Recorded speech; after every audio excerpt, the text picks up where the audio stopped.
Transcend Biologics, and I want to go to this because this is something I did. Michael, if you can believe this, it's been a couple years now. And one of the things I like to do, which those of you that may come across my page on LinkedIn or Facebook or Instagram or any of those platforms, I like to test PRP kits and BMC kits. And because we have a lab in the office and a hematology analyzer, we can do that in a pretty easy way. And I'm always inviting people to come in. Everything's kind of open book. There's no secrets. We don't stack the deck. We don't put our thumb on the scale to try and get the answer that we want.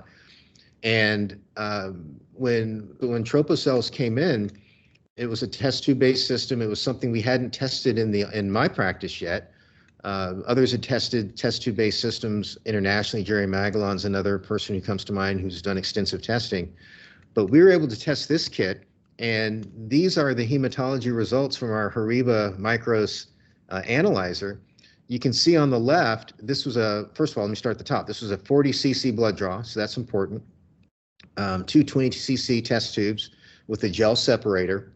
And these are the initial stats on the blood from this particular test patient who looked a lot like me, as I can recall. On that day, my platelet count was 192 and white blood cell count was 4.4. And this is a single 10-minute spin system. We created 5.5 cc's of PRP, and our platelet count went from 192 initially in the whole blood to 896 in the PRP, which is an X factor of just under 5x. And here's the other metric that we like to track.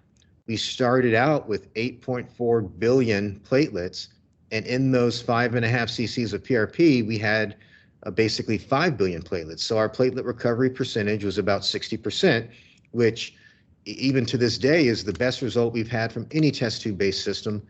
If you follow some of the literature on platelet dosing, you know that somewhere between 5 billion and 10 billion is where most of us are sitting at right now for our orthobiologic orthopedic procedures. And so this is a kit that does it with, and again, this is just with 44 cc's of blood. We could easily add another test tube and make it a 66 cc blood draw, and that would have given us just about an 8 billion platelet dose.